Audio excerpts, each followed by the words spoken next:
Action. Yes. We're live. Yes. We're live. Trip Digital Radio Sound Art Expression, DJ Journey, Jason Lee, DJ Blue. We have Raven Dave in the house right now. Yeah. We have my man Anthony on visuals over here. Thanks for coming through, bro. So we have a guest. Yes, we do. I've been kind of waiting a very,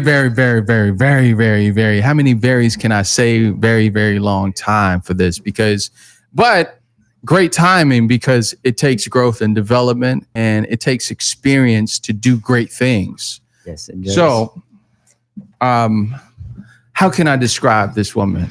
Extraordinary, first of all. Two, she's an educator of kids, which is loved off the bat. Artist. Singer, poet, multi-dimensional. And I feel like she's the epitome of a true artist today because you have to be multi today. You just can't be one dimensional. So she is that. Yes. She's everything. Let's give it up for Randy Butler. Thanks for coming through. She's here. Thank you. Yeah. She is. What an introduction. Hey, you know what? I've been practicing that for like 7 months. He's been warming up. Yes, I've been been practicing, and I still stuttered. So, what is it? So, welcome. You're welcome. I mean, I'm happy to be here. This did take me a long time because we've talked about it for a while. Yep. Yeah. But we've talked about, as a creative, sharing your gifts versus keeping them to yourself. Yep. And so that's kind of been my battle. And so, I'm learning to share. So this is a part of sharing. I heard you've been working on it so much that you even started your own podcast. Well, working on it. Yeah. Yes. We got a lot to talk about here. We do. Yeah. It's been a minute since we've seen each other, so I'm excited. I know. There's a lot. There's always so many visions, and trying to figure out how to manifest them all to reality is it's Tetris. That's the trick. Yeah. So let's take it back. Yeah, let's take it back. Let's rewind all the way back for those that don't know you, because Dave and I, we know you, but let's take it back to, you're not from the United States. No. You're from a special place they call the motherland. You're from South Africa, right? Yes. Beautiful. And I think that's it carries so much weight. So I was born in South Africa. My whole family, my roots, my culture is South African by nature, by ethnicity, by soul. Yes. And moved to London when I was 3 months old. My father is a musician, so his career took off in South Africa, and he got signed to Jive Records. So we moved to London. And so I was raised in London for most of my childhood years. And then I moved to LA. Well, we moved to New York, back to London, to LA, back to London. And then we finally settled in LA when I was in 10th grade. So I don't know, maybe that's like 98.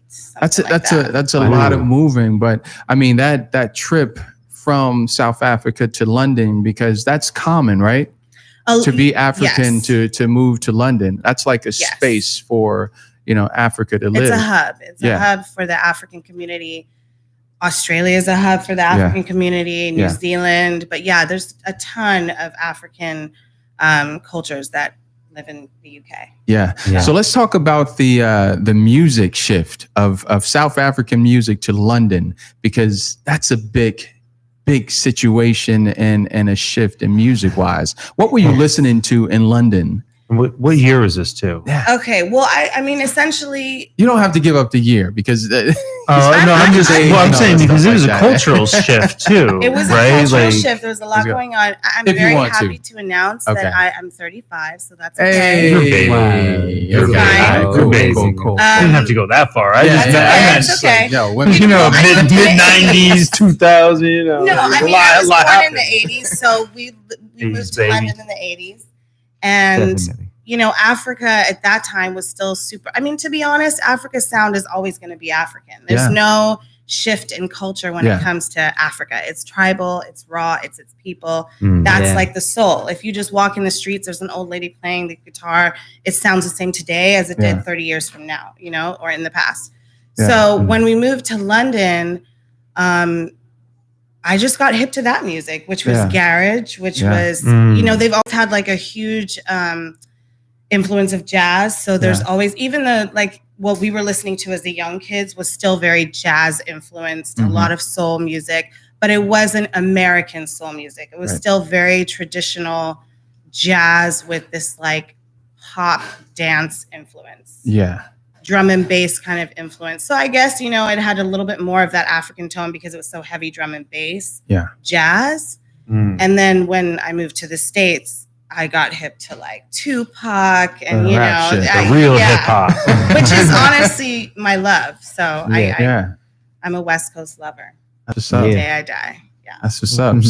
So moving in all of those settings and cultures, when you got to LA, what was the change and the shift? Did you have to get used to LA coming from New York and everything like that? Was it like a total shift in like mind? Yeah. Well, I went through my puberty years in New York. It was the blizzard of '96. So that was just crazy. And when it was insane. I missed like half a year. Shout out to all you Californians. You don't know what a blizzard is, right? No, that was even snow. Unreal. Forget about it. Damn. So when I moved to LA, it was a completely different culture. And I still had a British accent.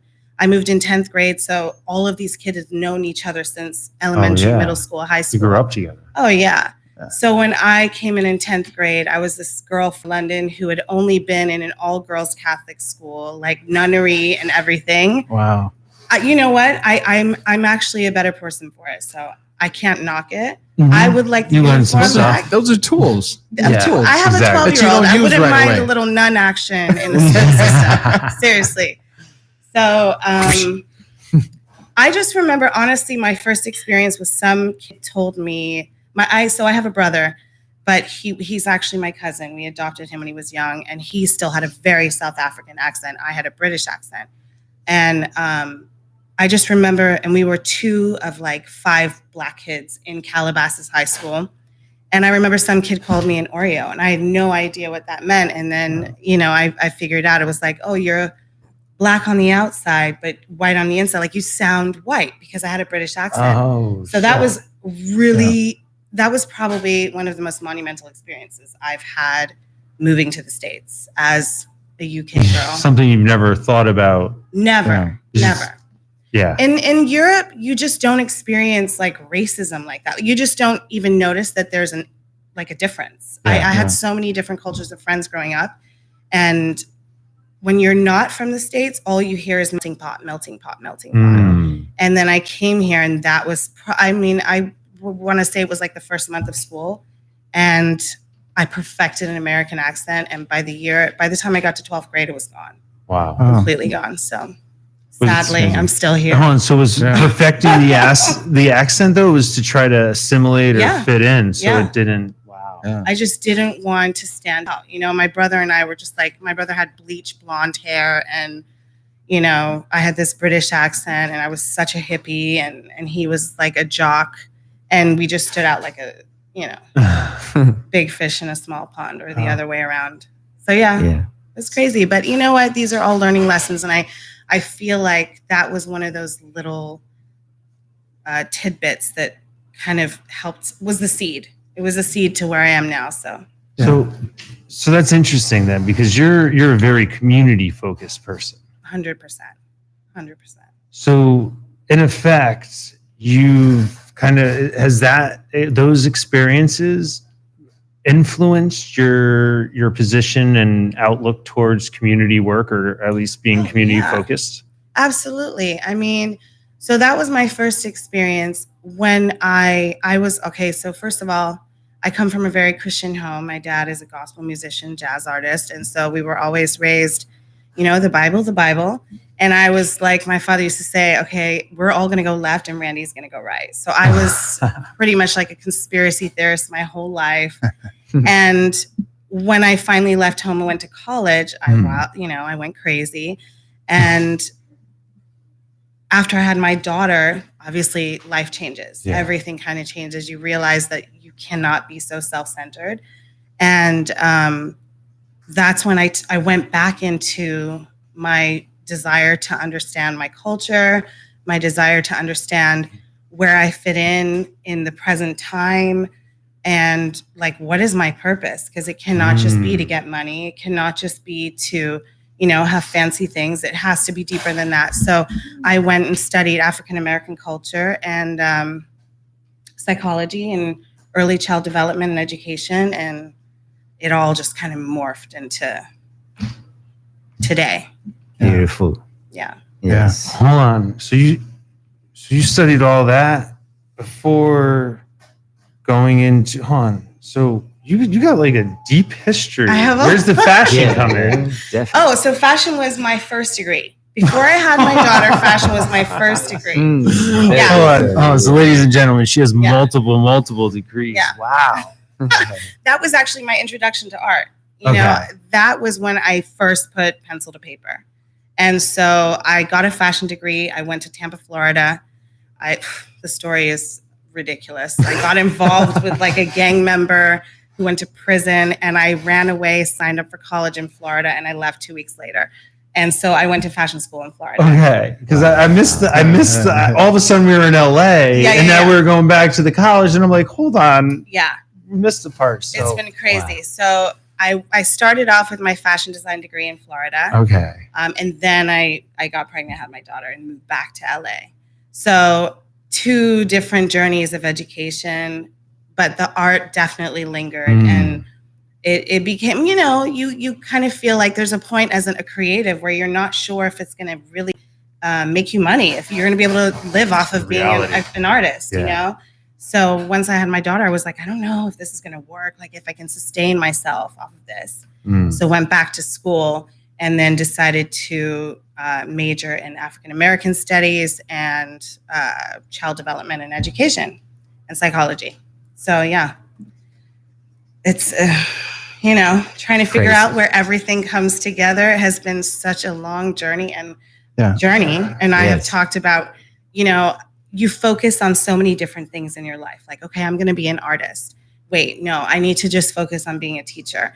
Wait, no, I want to make sure that I'm here for my community. Yeah. And then you're like, no, pause. Forgot about yourself. Yeah. What do I really want to do? And how can I satisfy all the things that I love? Yeah. And so that's been really that's been my journey. I mean, this is one reason why I admired you, because I mean, our paths are kind of parallel. We have all these things going on. We want to get into everything.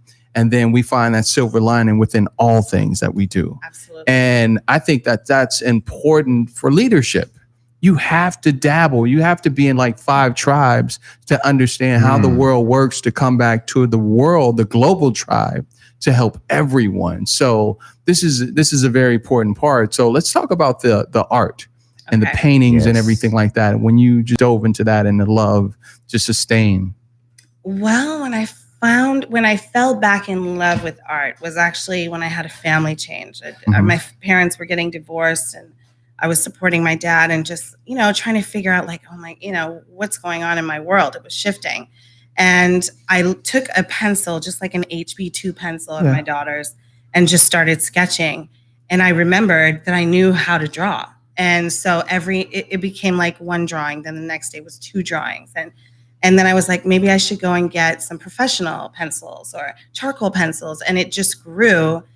And, the more you dedicate and nurture anything, the more it blossoms. And so I have been trying to figure out what's my niche, what's my voice, what am I trying to say? And so now I would say my art is definitely focused on, it's got a feminist perspective, and it's definitely got a cultured feminist perspective. So that's what motivates me. That's what inspires me. I'm enamored by women. I think that this is our time, and I'm so happy to be a woman of color today. So I think that resonates. So that's what I was going to ask. Yeah. So it's celebrating? Definitely celebrating. Definitely celebrating, honoring also just the ancestry of the tribal ancestry of where we all came from and where all women have come from. And, I think we're in this space where women are struggling with finding their voice. And I think it's so important for us to understand like the closest, I think, voice to God is really a woman's intuition. And so I think that that's what I try to, that's the message I try to send with my artwork. Yeah. It's awesome. That's incredible. That's awesome. So thank you. yes. Segueing into this this beauty line that you have, how did that come about? Because you had this art, and then this thing just came about. Well, I've wanted to. I've definitely, I want to say, in the last 5 years, found it really important to support my community. You know, any persons of color, people of color, understand that for us to sit at the table, we really have to bring some ish to the table. I just want to make sure I didn't swear on the shit radio. to the table. We need to bring some shit to the table. And, you know, I don't even think I have enough time to go back into historically what that means. But essentially, I mean, just a thumbnail. What does that mean? A thumbnail, you know, we are so happy to have integration and equality, quote unquote. But within that space, we've also taken away our own businesses, our own revenues of income, our own products that were built by our own hands. Yeah. And so that was something that's really important to me. And I've been working with kids in the inner city as far as education goes. And, you know, I see the racial disparities that are in the education system, and it's everywhere, you know? So it was just important for me. I've been trying to figure out, like, what there's services. Everybody is a life coach. Everybody has some kind of gimmick to sell you on how they can make your Instagram grow or your following grow. And I'm like, that's really not what we're here for. We're here for just the 5 people who you're going to change, whose life is going to change because they met you. So I try to think about, okay, what do I believe in? What do I know works that I can flip and still give back to my community? So I have been using the same, I have acne prone skin. I have a 12-year-old who's hormonal. So her skin is just beyond right now. Okay. Oh my God. I feel like a terrible mom for saying that, but okay. You know, puberty, it hits, right? And it hits hard. Yeah. So I was going back to my old school thing, my natural products, and it was clearing up and it was managing and it was just improving. So I was like, you know what? I want to come up with a product that I believe works, that I know works for our skin. I mean, it works for, I've given it to friends of all colors and ethnicities, so it works for everybody. But I want to make sure that it is something that's going to benefit my community. And so that's been like the front runner of Noir Bazaar. So Noir Bazaar means black market. Initially I had the niche idea of everything was going to be black. Yeah. And then I just thought, you know what? How about just everything in here support the black community in some way? So that's where Noir Bazaar was born. And so right now we launched in September with the line. And it's for acne prone skin. Thank you. That's amazing. It's really, really well. It actually sold out the first 2 weeks, which was amazing. I mean, it's small batch, and I create it, and I went to Formula Botanica school and got a degree and like tried to figure out all of this information. Not so only I knew what I is was she trying to flip it, but you learned how to everything that goes into it. Well, because a lot of people will throw some natural stuff into something and be like, here. Yeah. You know, I was like, okay, I want to learn. 10% juice. Right. Yeah, exactly. Like 90% water. Whatever. Right. So I was like, let me get some real information so that when I tell people about it, like I have something to stand on. And so, you know, it's simple. They're really simple products, but they work. And I've been amazed. Like everybody has come back. Everyone's given me great feedback. I'm still learning about just like product branding. Like that's not necessarily my forte, but you know, I think if you do something and you do it with integrity, it speaks for itself. Yeah, so, the authenticity it comes through. Yeah. And actually, I mean, I've been watching your Instagram and this is amazing. I was looking forward to this interview just to hear the story, right? Because when we met, I didn't know that piece of you. Right. I kind of knew you as an educator, as a very smart, like independent thinking, progressive mind, brought a lot to the table, spiritual side, the art side, and then out of nowhere, just kind of poof. And then I'm watching this, and I didn't even realize it was you actually at first. I don't even know how it got up on my feed. Like it just, recommended it. And then I'm following, and even your posts, they're really, I would say, down to the roots. Like, are you the one that's curating your own feed as well, or do you guys have help? No, I'm curating my own feed. I mean, I'm going to get to the point where I'm probably going to need some help in that department. Yeah. But right now, I'm doing everything on my own. So it's been great. And so how do people, hold on, just give us real quick. Yes. Just even people following along right now, they can find you. Okay, so you can, my website is www.noirbazarla.com. Spell that for people that are NOIRBAZAARLA.com. spelling challenged like myself. That's okay. Yeah. And the Instagram is @NoirBazaarLA. And it's all linked to my personal Instagram, which is Randy Delphine. So you can find it It's there. on the title. Yes. It's on the title if you're watching. You got it right there. Yep. On that title. So yeah, you can get it now. Everything is available where everything is in stock. I'm like slowly adding products that I really think work with our line right now. So I'm really happy with what it's been doing. Really, really stoked. So tell the audience what products do you have right now that they can look forward to? Okay, so right now we have a 3-step line, which is a soap bar, a toner, spray, and an oil. So also just a side note for men with beards, the oil is really good for your beard. So you could, you can buy the beard oil just for your beard. It's all regenerative skin cell, hair cells. It's amazing. Jason Lee? Yeah, for your beard? yes. Yeah. Okay. We both Love use to some try oil. it though. I'd love to. Beard Yeah. gloss. Definitely. Yeah. It's amazing. I get down with it. It's really great and it smells so good. Bro, we can try it for a week each and then give some testimonials online. You should do that.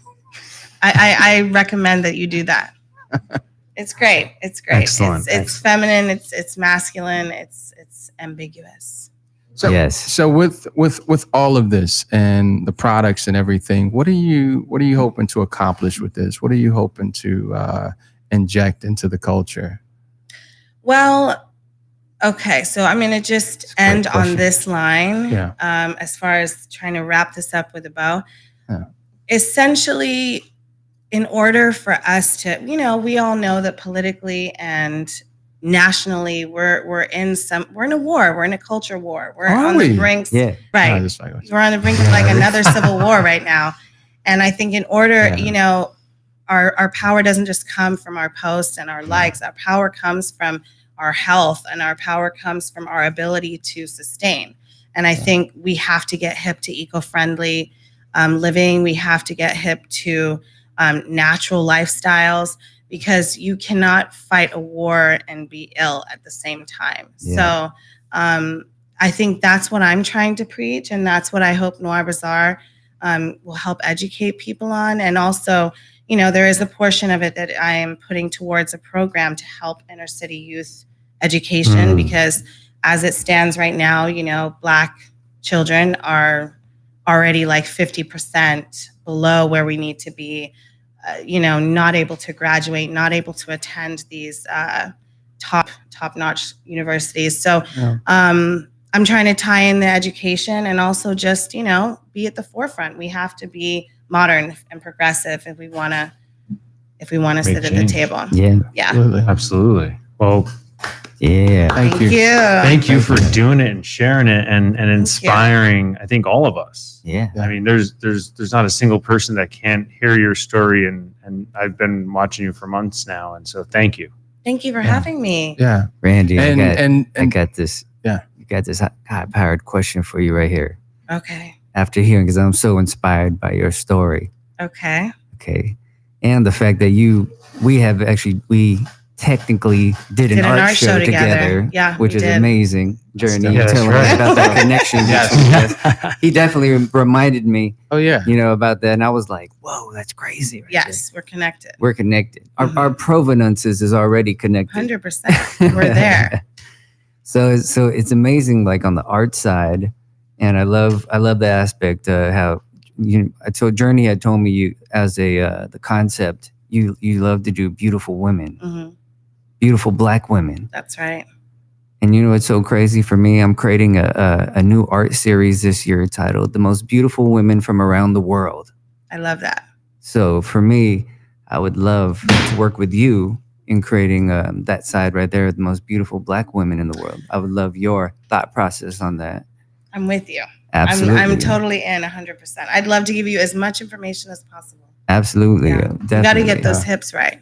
Yes. Okay. Got to do that. It was definitely it. I'm just saying. I'm on season 4 of Game of Thrones, and I'm looking for some ass. Yes. Okay? I don't know what's Right going on there.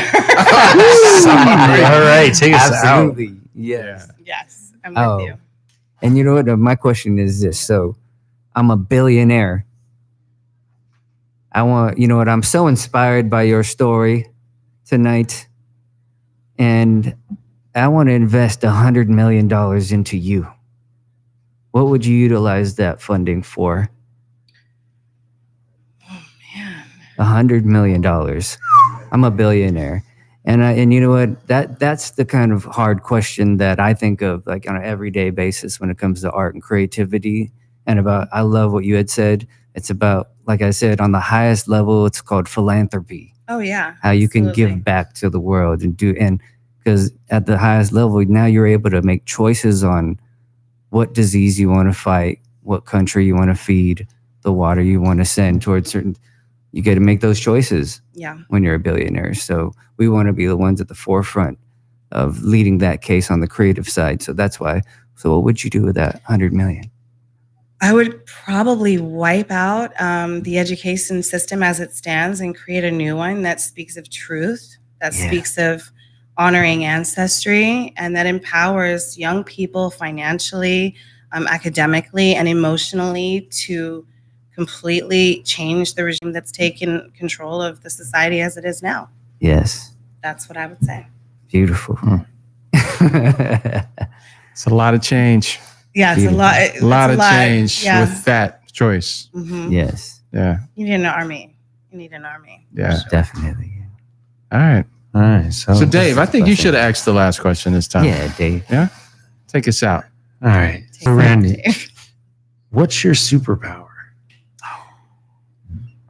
You know what? My superpower? Oh, man. Yes. The funny thing is, I'm a creative, and I would feel like I would lean towards that as my superpower, but no, I think my superpower lies within my ability to love, understand, and trust the youth. Ooh. And I think that's my superpower. Yes. And that's the voice of change. So that's something more people superpower. need to, Understand and trust the youth. Wow. let that sink in. We do it for the kids, yeah. the babies. Yeah. Let that It's sink in, amazing, guys. bro. Yes. Like I have an opportunity to change the future. I mean, that's the truth, you know. I'm there's like a lack of Black educators, number one. So I get to educate children from this perspective of culture, of understanding, of philanthropy. And so, you know, if these parents allow me to teach their children how to be, so that in itself is a superpower for sure. Yes. It's amazing. Trip Digital Radio Sound Art Expression. Let's give it up for the extraordinary, amazing. Randy Butler. Thank you. Thank you for coming. Trip Digital Radio Sound Art Expression. Let's take them out. DJ Blue. Weezy out of here. Weezy out of here. Rich piece of bankroll, showing how to do it. Baby,